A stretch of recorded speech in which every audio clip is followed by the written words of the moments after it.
need to.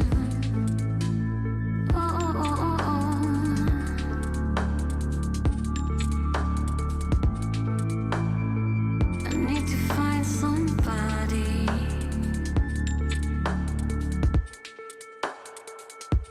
Black skies glowing.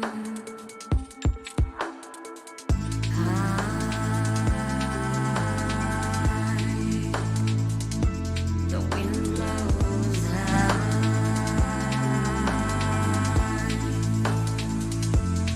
Winter's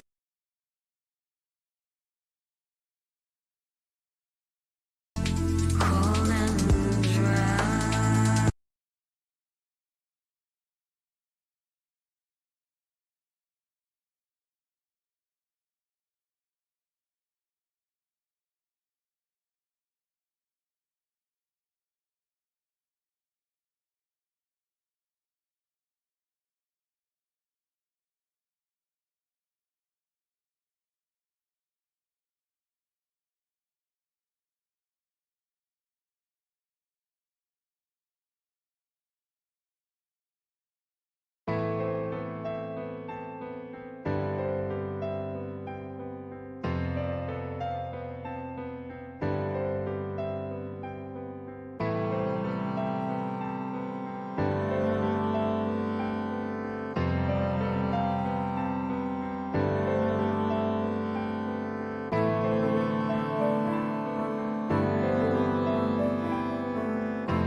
Hello everyone, welcome to beer tasting number 90, the battle of the 3.8% beers, or why light beer doesn't have to suck. Now, before we dive into this, and we'll be starting with our first beer here, the Gold Past Life from Establishment, let's preface that a little bit. Why does light beer suck so much? And well, let's talk a little bit about the history of light beer. I've got here a Coors Organic, because I didn't have a loose can of Coors Light to hand, but it is light beer. It says it's light beer. It's 3.8%, just like everything else. Let's talk a little bit about light beers and where they came from. Coors Light got its start in the 1940s, at least in part due to grain rationing because of the Second World War, and it came back in the 1970s partially because people were looking for something that was a little bit of a lower carbohydrate, a little lower alcohol, generally lower calories. Now, I did quite a bit of reading on this, and where the idea of light beer or diet beer came from, there were some beers in the 1960s. There were beers that advertised themselves as diet beers, but light beer itself really took hold in the 1970s. How do you make a light beer, and how is a light beer different, and how is light beer certified? Well, under USDA rules, which is basically how all of the light beers that we sell in Canada that advertise themselves as light come from. I know there are some Canadian options. There's Alberta Genuine Draft Light, but when we're talking light beer, we're generally talking Bud Light, Coors Light, and possibly Miller Light. Or for 3 years there, Molson really tried to make Canadian light work. Remember they bought like the end zones for the CFL for like 2 seasons and it just never flew. Anyway, what's a light beer? Well, the USDA standard says the light beer has to be 33% lower in calories, which is alcohol and carbohydrates combined. Now, there's a few different ways you can do that, but the main one is actually just to cut it with water or dilute it. So when we talk about, how do we make a light beer? Well, you add water to it. It's real simple. You add water until it has 33% fewer calories than a standard beer. Now, if you add 33%, you'd probably guess that a beer that was 5% to start is going to be lower than that. And you'd be correct, it'd be probably about more like 3.5. So when we have our traditional 3.8 to 4% light beers, they're actually doing something a little bit more clever and also a little bit cheaper. What they'll do to do that is they'll reduce the carbohydrates in the beer by actually over attenuating the beer. And when I say that, what I mean is when you ferment the beer, you ferment it up to the point where most of the sugars have been converted into alcohol, but the beer still has like some sweetness, it still has some body, it still has some richness. Carbohydrates along with alcohol are what give a beer some body and some richness, which is why something like Coors Light or Bud Light, it seems even thinner. We're going to taste these at 3.8 and we're going to keep commenting back like, these have so much body compared to Bud Light or Coors Light. And that's because they are not attenuated as hard as they can be. So by doing that over attenuation, you're pulling out all the carbohydrates and converting it into simple alcohol, which means you can use less grain to make the same amount of beer, which is great cost savings. And then when you dilute it, you don't have to dilute it as aggressively to bring down that 33% calorie reduction because there's already a reduction in floating carbohydrates. So how do you make light beer? You either water it or you really stretch the grain and then you water it. It's not really the most flattering explanation in the world, and honestly, that's kind of what they have coming, because that's a really shitty way to make beer, especially considering they charge the exact same price for Bud Light as they do for Budweiser. Not that one's really any greater than the other, but really one's just a watered down version of the other. It's the same price. Anyway, we digress a little bit there, but I did want to talk about light beer just a touch. Cute photo to... Oh, we do have a photo, yeah. Well, this was one of the... When we were talking about light beer and the history and everything else, it was kind of reminded of this, where it's just the one pipe running into the 3 different brands of standard, light, and dry, because, well, that is really what it tastes like, and if you added a bit of water to one, you do kind of end up with that. Dry beer, by the way, same exact process, except without diluting. When we started to see, like, Molson Dry and Labatt's Dry and all of those, what was dry about it was they were actually taking that light beer process of attenuating the beer more fully and leaving basically no carbohydrates behind, but they weren't diluting it. So what's Molson Dry? It's literally just a light beer before they add the water to pull out all of that carbohydrate, so it's all converted into alcohol. That's also why some dry beers, at least early on, I can remember Molson Dry being, I think you're 5.75 or 6%. Those beers were actually a little bit stronger because of the fact that those sugars were being converted straight into alcohol and it wasn't being cut. Dry beers now are cut back down to 5%, so they are watered, but they're not as watered aggressively as, say, Coors Light or something. So, yeah, very literally, the joke is very silly on its face, as much as it's quite truthful, but it also very much is the same thing. It's the same base product, it's just a difference in fermentation technologies. So, let's talk about our 4 beers here. 2 very much in a West Coast pale style, 1 in a Bohemian Pale, and 1 in a table saison.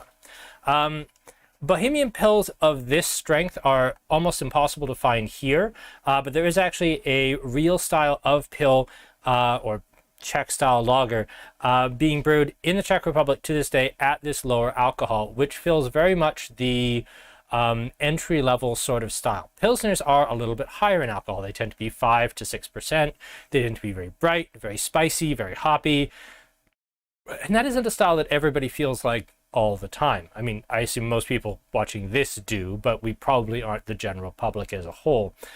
This style, which is a little bit lower, it tends to have a little bit more of a dark gold color to it. It tends to be a little bit darker, a little bit richer, have a little bit more of kind of a smoky characteristic to it. And the other thing that's really neat about this is the water has to be almost completely soft, or else you're going to start getting those really, really hard, almost limestone mineral notes showing up in the finished beer that really detract from it. So when we talk about making an IPA and we Burtonize the water and we actually add salts back to make the water harder, when you're making something this delicate, the water actually has to be almost perfectly soft. Can we open this? We can open that if you really want to, Aaron. I want to try it.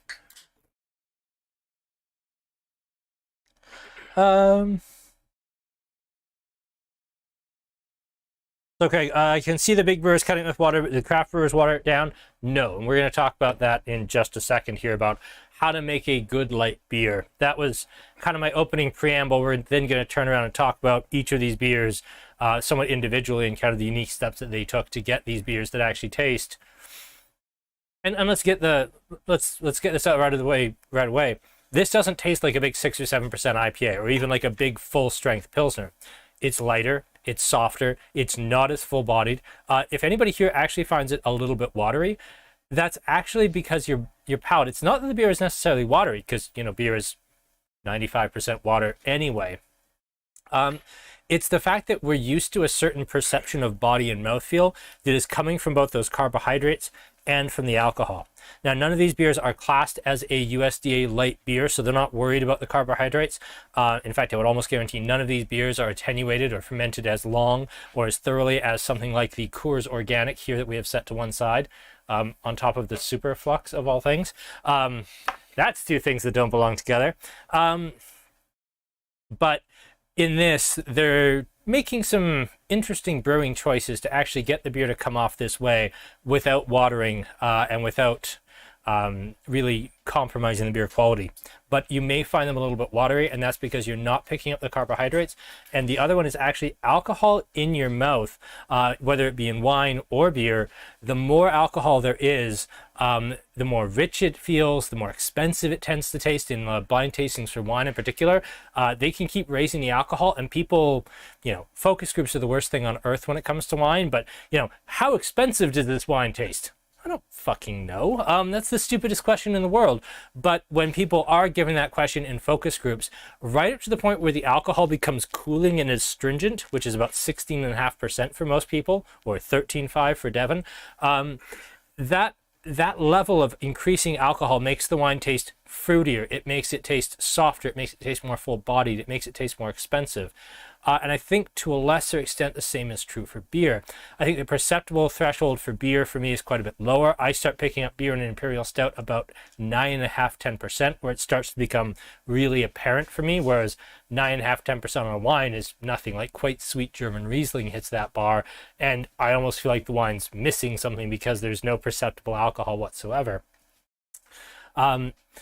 I think that mouthfeel trick of having a higher alcohol is actually the biggest thing we're missing here. And even though alcohol on its own doesn't add any viscosity to the liquid, it certainly creates a perception of viscosity and a perception of richness in your mouth.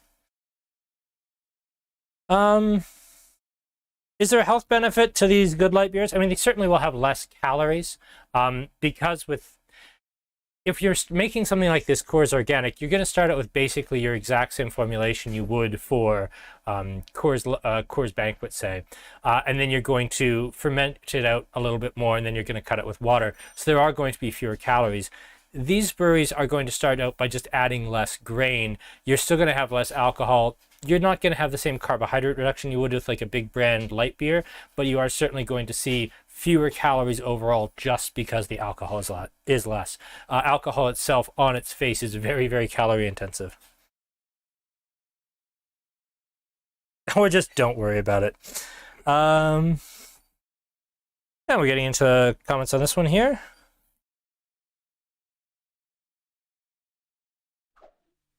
Get apple juice on the nose. I'm not sure about apple juice, but I'd say if there was a fruit component here, it's definitely apples. I don't know if I'd go as far as apple juice, though. In the nose, you do get really nice bright cereal grain. It smells rich. It smells bready. You do get some fruity notes. The hop notes, if they're there, are very muted or perhaps just on a little tiny bit of spice to them. This style of beer would be using noble hops, probably Czech Saaz.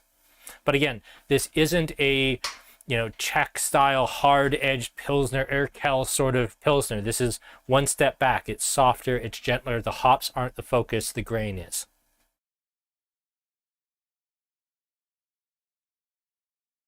Why is alcohol related to calories? Because alcohol is just sugar turned into alcohol, and when it hits your liver, it's turned right back into sugar again. So that's why alcohol is so calorie dense. I'm sure it is much more complicated than that, but I'm not a doctor. I'm a person who drinks beer on camera for a living, so your mileage may vary.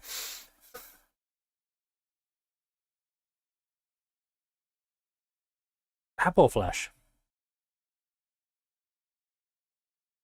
So I'm reading the comments. I'm trying to pick out the notes. Other people are saying, yeah, almost like apple skin with a little bit of bitterness to it, I'd say.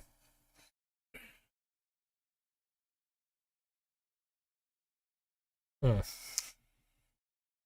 I want to talk a little bit about what makes this beer a little bit different. With this, they're going to be using a European Pilsner malt, which is going to give you, through its conversion rate, a very particular characteristic, which is where you get that very crackery, very grainy, very rich body, similar to, say, a Vienna lager, in the sense that it has that, it doesn't need hops, so the grain itself can show through.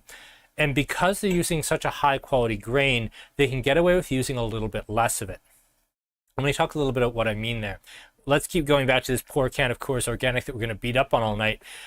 We're not really talking about grain quality there. While it will certainly contain barley, there will also contain a great deal of corn. It will certainly contain rice. It may contain other things as well. The result of that is that the grain component is so muddled, and after it's diluted, so muted, that there is really no grain side to showcase. And as such, the beer really can't stand up on its own in any sense. I'm not even going to try and defend it here.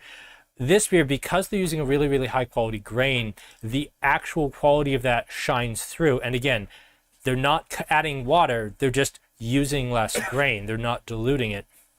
And because they're setting out in the first place to make a smaller beer, if you hop this really aggressively, that malt character would disappear. You have to be so careful with a style of beer like this, and it's that very delicate graininess that actually allows this beer to carry itself even at 3.8%.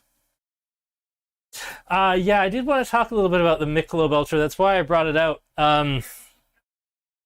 This is one of those things that came out after light beer. After light beer was very, very well established in the market.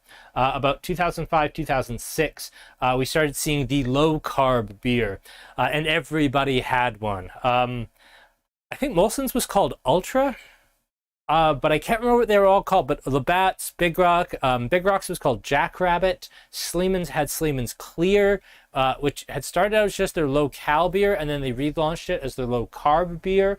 And yes, it's very clearly designed for a particular market. The cans are tall and skinny, which makes it look premium, but it's very clearly advertising. What's not on the can? Anything about how it tastes. It doesn't say it's triple hop. It doesn't say anything about the flavor or anything else. It doesn't even talk about like anything else. What's on it? 90 calories, and then right on the top, you have the nutrition information. Now, this is something I didn't realize until I started digging into this. A lot of the beers in this category, not just Michelob Ultra, you're going to start seeing more nutrition facts and nutrition information because of that USDA qualification. It has to have 33% fewer carbohydrates than the standard version. So you're actually going to have to see a little bit more proof of that on, probably not on every can, but likely on the box. So this is designed for, someone who's training for a marathon or just wants to drink the whole case and not gain 5 pounds. It's very much designed for people who want that 90 calories. It's not about the flavor, it's about hitting that 90 calorie mark, and there is certainly a market for that. Just not enough customers of mine that I keep it on the shelf.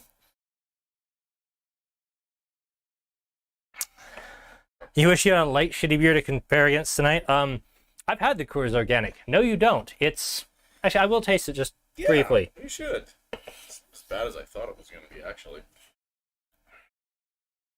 Well, I don't like tasting things that they don't have at home. Yeah. I think that's rude. This, by the way, also has the nutrition information on the back because this is exactly the sort of people we're going for, the people who are counting calories. This is 120 for a 473 ml can. This smells like absolutely nothing except like broccoli water or cabbage water. This smells like the leftover water that you boiled like green vegetables in. It smells absolutely appalling. Like, I don't hate Coors Organic. Like, you never see it anywhere because it didn't really work as a product. But I will also point out that this has water, organic malted barley, organic hops, and yeast. So when I said this had corn and rice in it, I misspoke. This is actually 100% barley. Coors Light sure as hell isn't, but the Coors Organic apparently is. Doesn't make it any better, mind. This is really bad.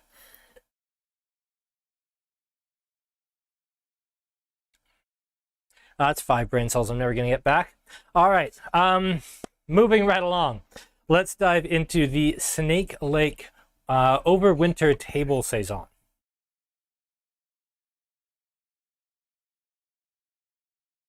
It's nice to have a Snake Lake beer back on the table. It's been a while. I guess it hasn't been that long. We had Commodore Stout, but we had a bit of a run there where we hadn't had one on the table. You won't believe how cold you can get our product once you get it home.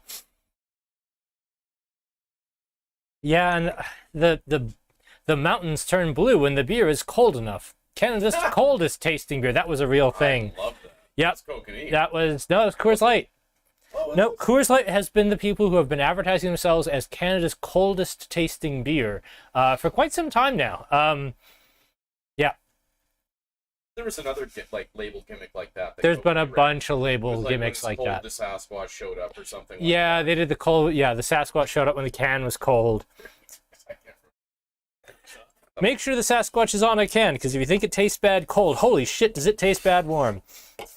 Sorry, that was really mean. So, the Snake Lake Overwinter Table Saison. Turns out this just turned into a shit on light beer night, but all right. Table beers or small beers in Europe actually have a fairly long history.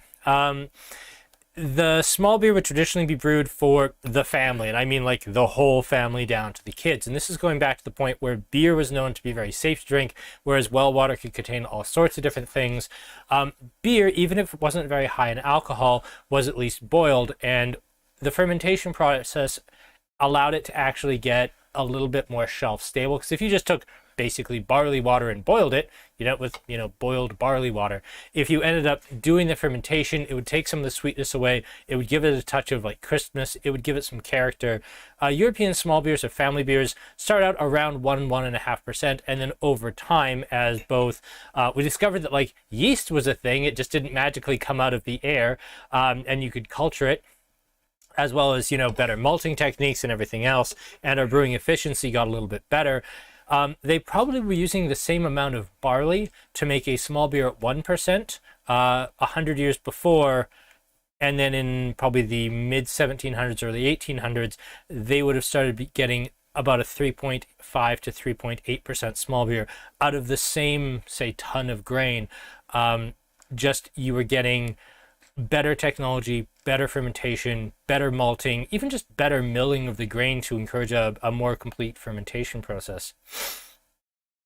Table Saison, the Belgians have a very, very strong history of these small beers, as do the French.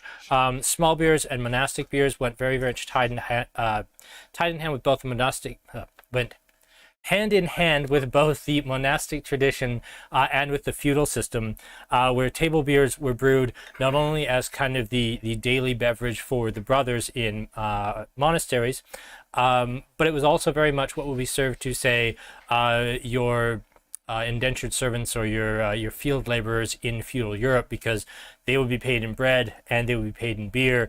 Having something that was a relatively low alcohol would mean that, you know, they weren't just getting absolutely trounced on an 8% imperial stout at breakfast and then doing nothing all day.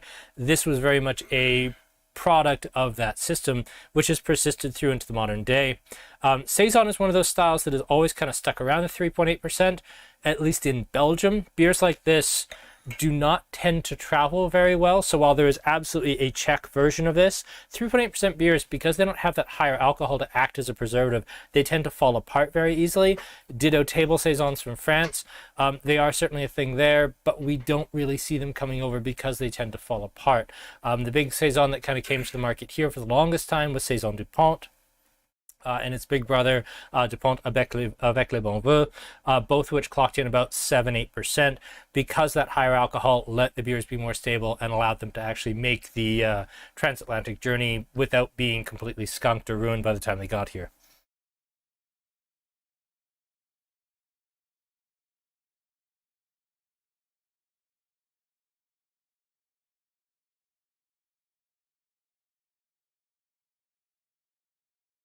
Percent watch me taste bad beer. I don't think I want to do that, to be honest. Oh, I forgot about the Molson Sub-Zero tap lines. Yeah, and they had all those the draft head would be like sweating because the beer was so cold that the draft head, never mind that the draft head just had a glycol pump running through it to make the draft tower actually sweat, and had nothing to do with their actual beer fridge temperature. But yeah, I can remember some of those draft heads being at bars, and them, they looked really, quite impressive if you didn't know anything about beer. The way they had water condensing on them all day long. They were frosted and they looked so cold because they had a glycol line running through them. It was quite something. And I'd forgotten those were a thing.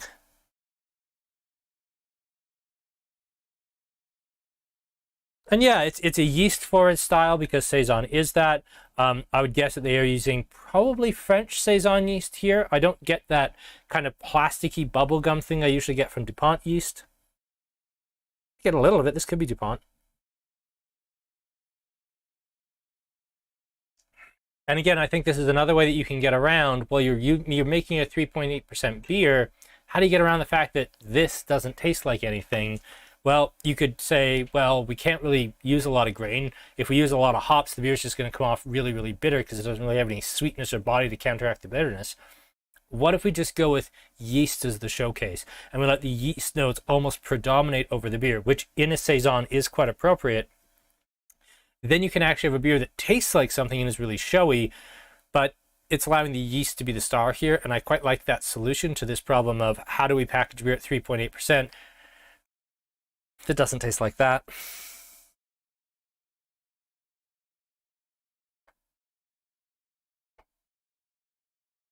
Are table beers akin to table wines? Table wine is something of an old term or an obscure term. We now use the term still wines.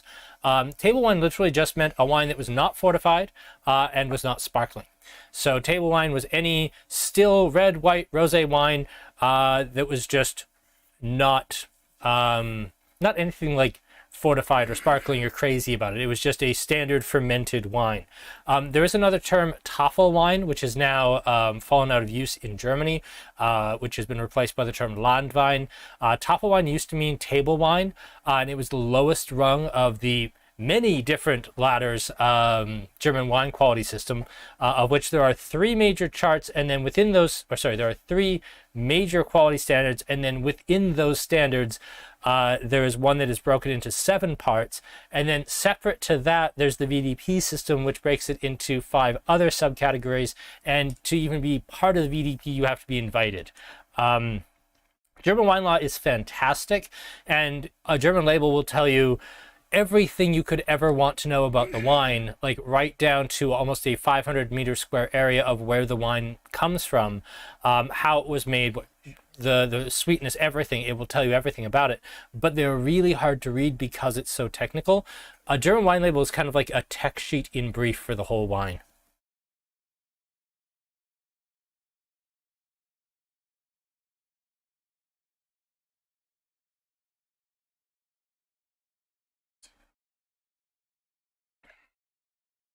See, and I think that for me, I actually think that the Overwinter tastes a bit bigger and a bit more, I'm just gonna use the word satisfying. Like, I don't think I'm really losing out by drinking any of these. And when we get to easy answers, I quite regularly take easy answers home.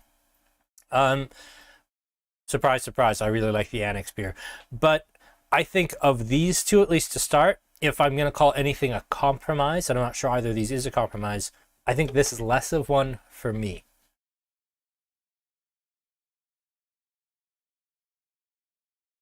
Oh yeah, and definitely the higher carb level where you are going to have it in your sinuses if you try to go too fast. Absolutely.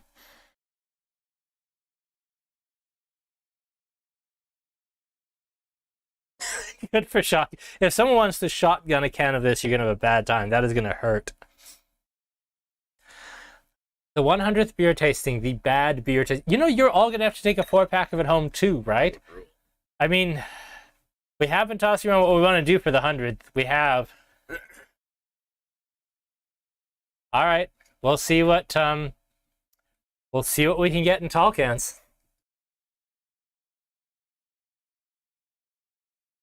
Because that actually, as bad as it sounds, I won't be suffering alone. You'll all be suffering with me. And that was the week where we sold 0 beer tastings. Never said a bad beer tasting, just the video. Okay, well, fair enough.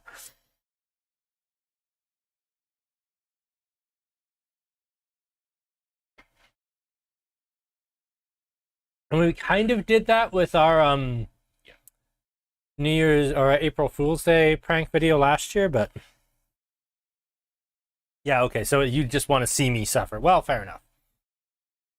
All right, moving on here. Dial Tone, West Coast Pale with Incognito Mosaic. Now, for this one, I'd finally gotten tired of explaining what the heck Incognito was or trying to kind of grasp at it.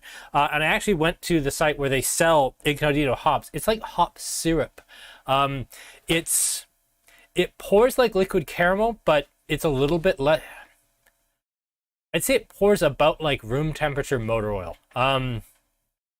It's not as viscous as even pancake syrup. It's relatively easy pouring. It's this bright gold color, and it is a 100% hop material, but without any vegetative material. So they've somehow extracted all of the flavors from the hops and put it into they sell it in a gallon jug or a 1 kilo jug of basically super concentrated hop extract. And that's what the Incognito Mosaic is. It's a mosaic extract hop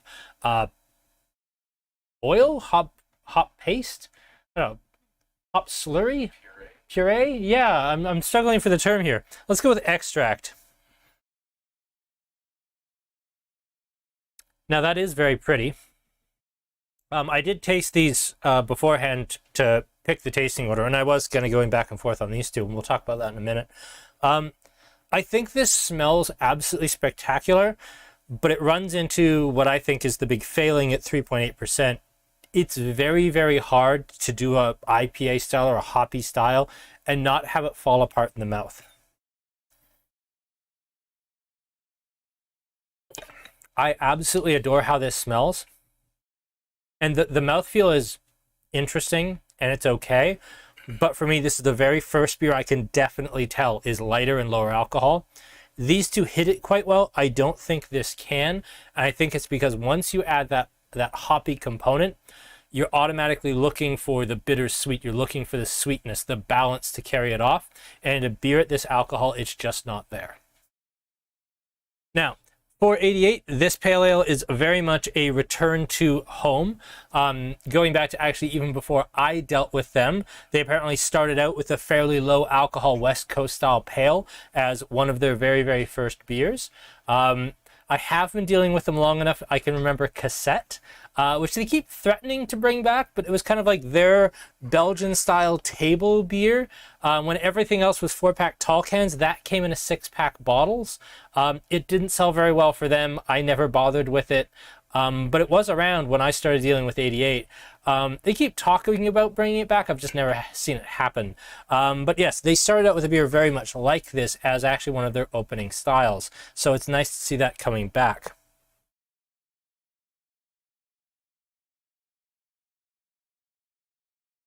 Oh wow, you want this to replace Hammer Pants? I have such a weird relationship with Hammer Pants. When it first came out, I absolutely loved it. And the more I have it, the less I like it. I mean, I've always been on, apart from Dial Up, which is, of course, the greatest IPA ever brewed in Alberta, I've always very much been on the side of Wave Pool. And I kind of went full circle with Ring Pop, and I wonder if I'm going to go full circle with Hammer Pants as well. But right now, I'm kind of in a place where I'm not sure I ever need to have Hammer Pants again. It was cool, but I'd rather have this. I think you're right. I love 88. I love West Coast IPAs and West Coast Pales. Hammer Pants just leaves me a little flat because I think that it does what Wave Pool does, but Wave Pool does it better. Do the shitty beers for tasting number 99 as a tribute to Wayne Gretzky and his shitty beers.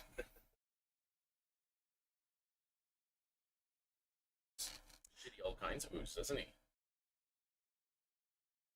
Okay, so I actually got to meet Wayne because of Wayne Gretzky wines. I was able to give my dad a signed bottle of Wayne Gretzky Chardonnay for Christmas one year. Okay. I still have my very, very, very brown bottle of signed Wayne Gretzky Chardonnay, which lives like up on a shelf in my office at home, along with a signed Wayne Gretzky wines portfolio that I told myself I was going to donate to silent auction. Then I realized I really wanted it for myself, so I kept it. Okay. Because I'm not a great person sometimes, and I really like Wayne Gretzky.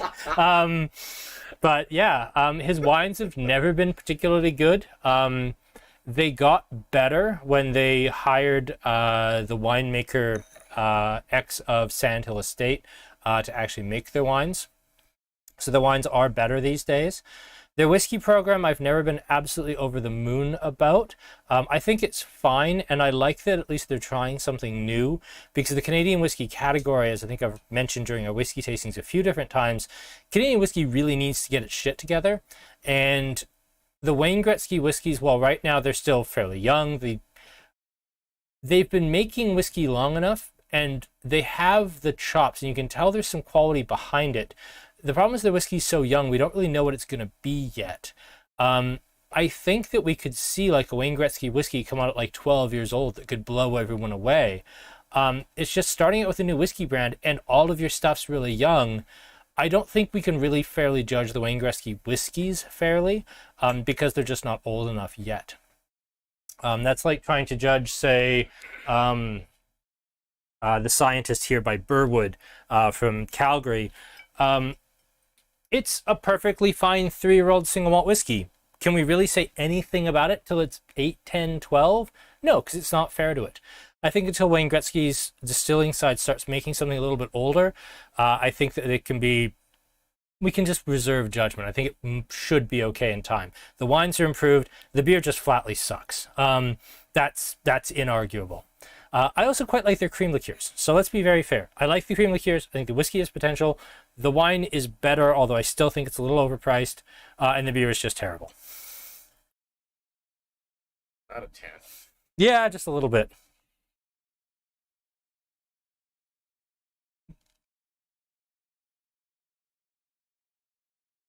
Run this up against the session ale from Blindman. You know, but this tasting took a lot of forms because I wanted to do something low in alcohol. And it was originally going to be not Gold Past Life. We were going to do Brave Noise from Establishment because it was new. And then we got to the point where we had Easy Answers and this, and they were all 3.8%. And it became like this scramble to find something else that didn't suck that was 3.8% that we could put in the tasting.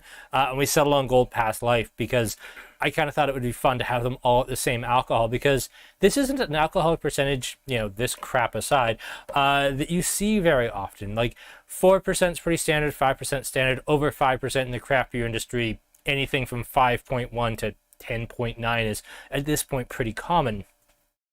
When you get below 5, you know, there's some bitters and some pilsners and some interesting stuff kind of between 4 and 5, but under 4, like there's a big gap between 4 and 0.5 when you get into the non-alcohol category or super low alcohol category, like O'Doul's and the new Phillips Iota series and the Village Craft series. This middle ground between like actual alcohol free and traditional light beers, it's kind of nice to play in this space because there's not a lot out there. I like this as an idea. And yes, the salted caramel is very good. The maple is really cool, but I think it's so mapley I'd struggle to have much of it. Why is 3.8 the magic number? I have no idea. I actually looked around to try and find an answer for that, and honestly, like internet resources, like you can find history of like light beer, which is kind of what I opened with, pretty easily. But like there are some homebrewing resources for beers under 4%, but like a comprehensive history of like small beers in like the modern craft brewing scene, you'll find history of like what I talked about when I was talking with the Belgian Saison, like European small beer, like pre-1800, that's out there. But like modern beers under 4%, there's almost no resources. I have no idea why this is a magic number, or if it even is, or if it's just a coincidence. but that was part of what this topic really drew me in and why I wanted to talk about this.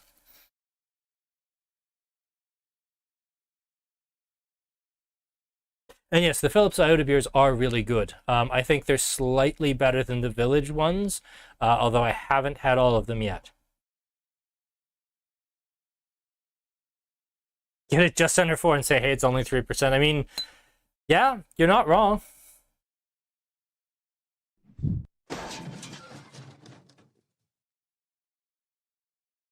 That's really good, and I thoroughly enjoy it. It just, hoppy beers at this strength, they always come off tasting like hop juice or hop water to me because they don't have the sweetness to carry off the bitter. And that's a personal thing. And as always, tasting is a subjective thing. That's just my thoughts. I thoroughly enjoy that. I'm glad it exists in a vacuum. I might even pick it over Hammer Pants. I wish there was something to counteract that bitterness. Someone was really aggressive about trying to open the door there for a minute. Like, really into it. Store's closed, right? We are closed, very closed, and like our sign says 6 and it is 6:40. But all right, maybe Dwayne forgot to turn off the open sign. I guess that's possible. What's my guess at the specific gravity? I don't know. Do they say? I mean, the Snake Lake happily does give you the specific gravity on that can. Do any of the others? So we can kind of guess at this one based on the others. No, we only have a an 8.2 Plato on the Overwinter. I would guess it would be similar on this, but it's been so long since I homebrewed that I can't really give you a really good answer to that one. And that's kind of where I'm at, Tyler. Yeah, it's just the bitterness becomes overwhelming because there isn't the richness to balance it out. As much as I love IPAs, I think I would find that tiring. That's not to say it's a bad beer. I think they're actually all pretty darn good for 3.8. That one, I think, to me, and again, I'm not trying to say there's anything inherently wrong with drinking a beer at 3.8%, but whenever you're drinking something as low, for me, it tends to be because I need to drive somewhere after, I have something else I need to do, or I'm choosing a lower alcohol beer for a reason. And at a certain point, I want the illusion that I'm having something bigger, that I'm having something richer. And maybe that says something about me more than the beer itself. But for me, these taste like a full-strength beer more, or hide the lower alcohol better than the 88 does. Who, again, makes my favorite IPA of all time. So, close. Let's talk about what we've got coming up next week, and also, yeah, we'll talk about the fact that I got a whole bunch of Superflux sitting on the counter next to me. Let's start with Superflux. We did get Superflux finally this morning. It's been a bloody desert for Superflux lately, and then all of a sudden when it rains, it pours. Or in the case of today, snows. We got 3 new ones. We got Easy Tiger. Well, not new ones. These are all returning beers, but there's some that we haven't had in a while. We've only ever had one other release of the Jellystone IPA. Pretty much, yeah, we haven't had in quite a while. And I really like Easy Tiger, so this is one I'm really happy to see back. So we do have Superflux again. As per always with them, 4 thoughts of everything. Shouldn't sell out super, super quick, especially in March because it's not super busy, but I would be shocked if these weren't gone by St. Patrick's Day. Next week, we're going to be joined by Mike Maxwell of Nectar Imports, who brings in Container Brewing out of Vancouver, who has, for all the people who've been asking all this time, they have an Irish Red. We are literally doing a Container Brewing tasting because there's an Irish Red. So very excited about that. They also have a Nitro Imperial Stout, so we're going to get that kind of Guinness-style mouthfeel on that. We have their Wild Pale Ale, and we have a German-style Pils at 5%. So this is going to be really interesting. There is a pale, but it's mostly going to be kind of multi-styles, which is, pardon me, very on brand for us this last few weeks. So I'm very excited for this. But really, finally going to have a red. 364 beers through 91 beer tastings. We finally have a red. Very excited. Okay. As Aaron knocks over the camera, let's go for easy answers here.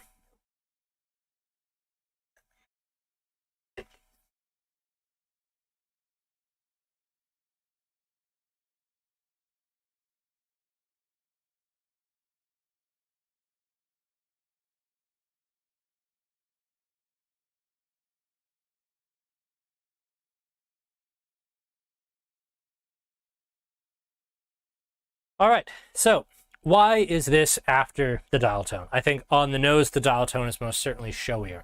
The Easy Answers definitely has less nose. But in the mouth, I get so much sweetness and so much grain characteristic here, which I don't in the dial tone. This, if I was just to smell them, I would tell you 100 times out of 100 the dial tone was the better beer. The Easy Answers has a very pretty nose. It smells like a classic West Coast pale. It smells very pretty. In a way, it reminds me a little bit of that Hoyne Appleton, just a touch. But in the mouth, this has sweetness, and this is the weird thing with this beer and why I like it so well. I don't know how at this alcohol percentage they're getting this much sweetness, this much body, this much richness out of it. It's better balanced to me than the dial tone. It doesn't smell as good. It simply flatly does not. But I love how rich this feels. This doesn't feel like in any way a compromise. This drinks at 3.8 like a lot of beers drink at 5 to 5.2. Beyond that, the grain characteristic, I get oats here. I get a little bit of like almost like a bran flake thing. The hops are a little more muted. I think with this, I definitely got a clear impression of like bright, clean West Coast hops. With this, it's a little more integrated, almost more like an E.S.B. than anything else. But it's the richness of the body on this combined with the hops. I think this is very unusual for 3.8. And the first time I had this, I actually had a pint of it and I didn't realize it was actually low alcohol. I was like, that's a nice West Coast pale at like 5.5. And I was sitting at Annex. I just loaded up the truck and I was having a burger from Little Empire and just like talking to the bartender. I'm like, oh, well, what's the idea between Easy Answers? Well, we want to have something really low alcohol. I was like, low alcohol? Really? Okay.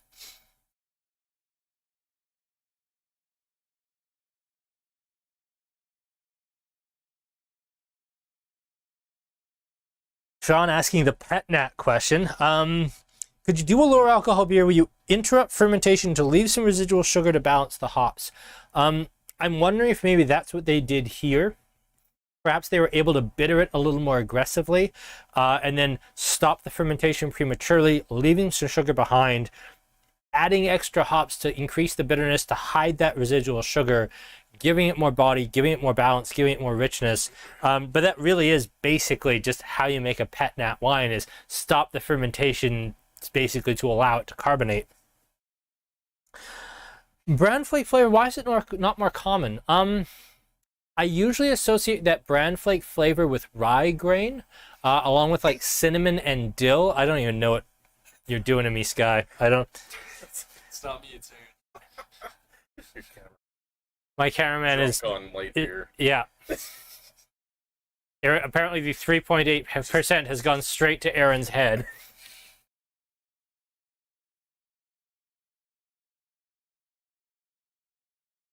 Why is it not more common?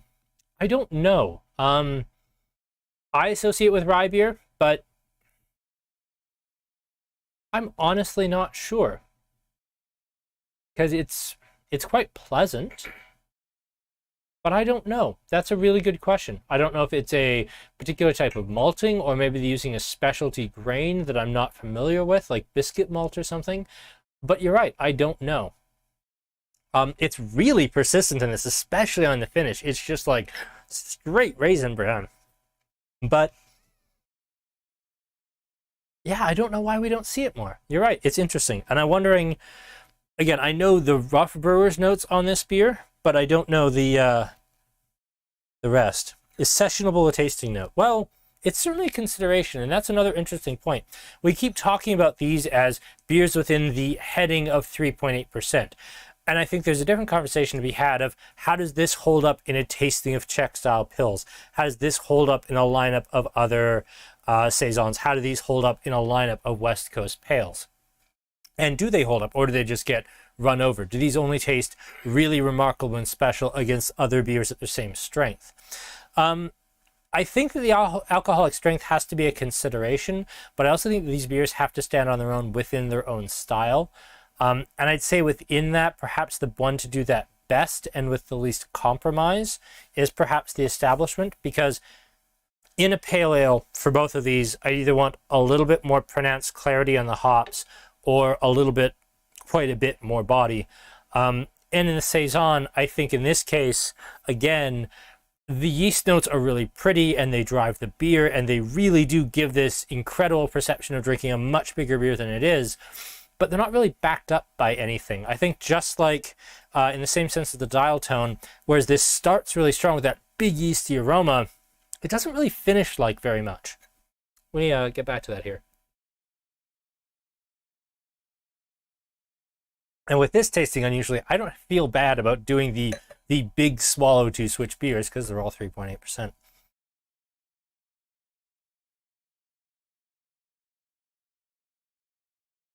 Going back is actually quite interesting because what was a very, very tropical and fruity aroma initially now comes off much more spicy and a little tiny bit vegetal. Not vegetal in a bad way, but I certainly get like almost like an artichoke thing, which is very unusual. And yeah, actually after the annex in particular, this finish is a little watery. It's using that big yeast hit to impress you initially, and then it does finish a touch on the watery side, which is unfortunate. Wow, how do I rank these?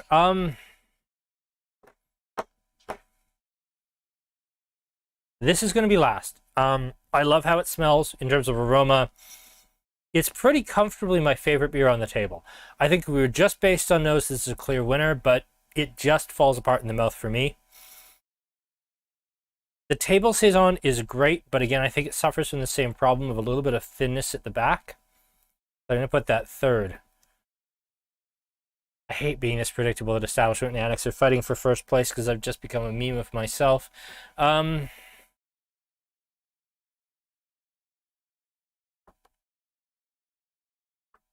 It's really close.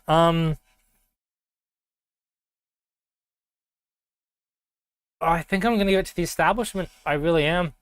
I think for what it's trying to do, I think this is magic. I just think that's very, very slightly better. I think there's an absolute gulf between my top two and my bottom two. I think these are absolutely incredible for what they're doing. I think these two are very good, but they're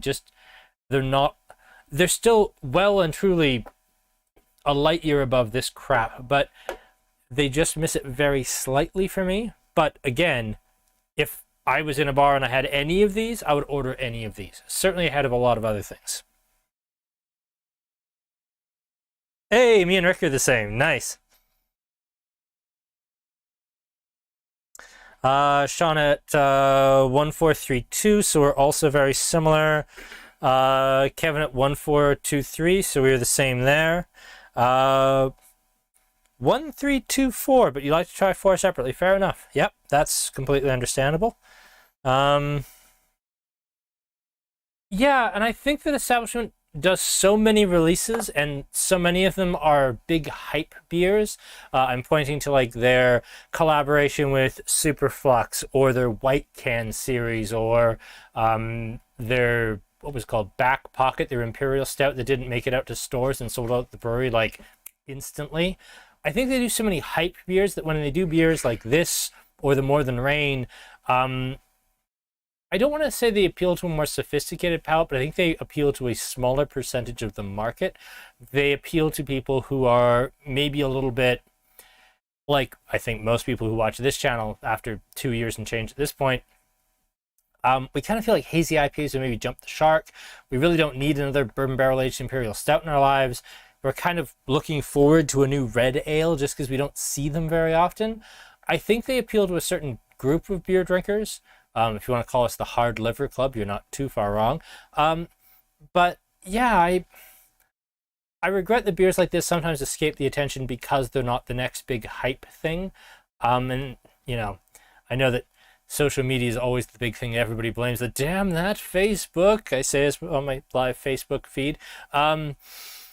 No, I think that this unfortunately misses the hype train just a little bit, because it's not the hopped with phantasm and incognito mosaic and this crazy new technology. It's just a really honest, low alcohol, really well made lager that shows a ton of character at a very low alcohol, which is commendable, and honestly I think much harder to do than a bourbon barrel aged imperial stout.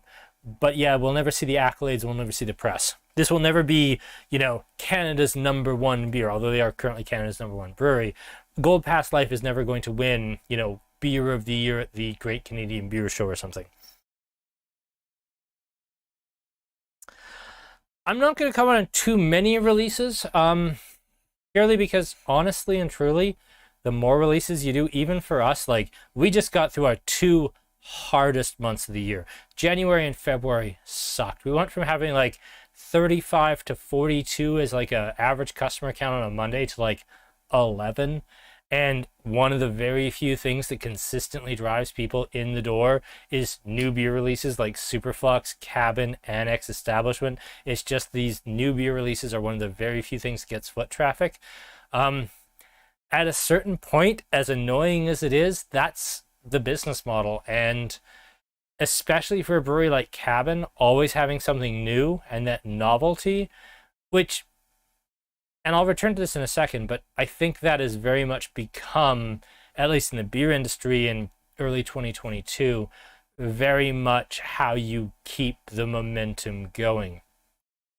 I would actually argue that Cabin, perhaps less than any other brewery, and I'm going to say something very controversial, that of the 4 or 5 that we tend to talk about most, with Annex, Establishment, Cabin, 88, to I think their core range, I actually like Cabin's core range the most. And yes, you're all going to turn and say yes, because they have 3 basically IPAs. And yes, you're not wrong. You're absolutely right.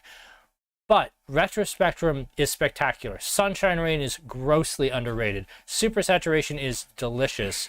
And I think of any of the breweries that doesn't need to always be hitting a new beer every single week, that has the core catalog that they could, take a week off and not suffer from it, I think it's actually Cabin.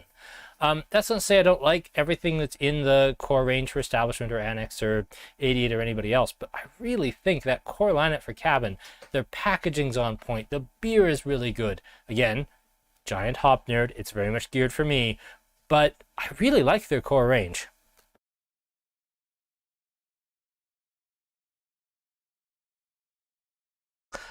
SYC and Village releasing multiple beers at the same time instead of one a week.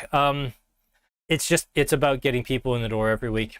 It really, really is. At a certain, again, I tend to be more charitable about the business side when it hasn't just been the 2 worst months of the year, but really and truly, thank God for weekly beer releases, because it just gets people in the door in the time of year where we're having 11 customer Mondays. If it gets that 11 up to a 12, that's a huge difference this time of year. 40 to 43, that's not a huge difference in, say, July when we're busy on Monday. But this time of year, those weekly beer releases, we just need them. We really do, and so does everybody. Dry January, dry February, great health initiatives, fully support them. It's really tough in here, though. It just is. More people will buy Gold Past Life and Devin will be less sad. I hope Devin will be less sad. We all like Devin. We'd like him to be less sad.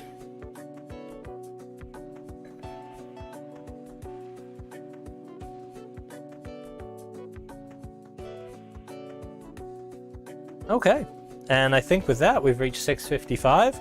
We've said some horribly controversial things, and I think it's time to get out. So thank you, Aaron. Thank you, Sky. Thanks, everybody. You guys were always a giant pleasure. Aaron, you had all 4. What was your favorite tonight? Gold Past Life. Gold Past Life? Yeah. Welcome to the club. I think I was the same as you. Yeah? Wow, we actually lined up. Yeah. That doesn't happen very often. No. Cool.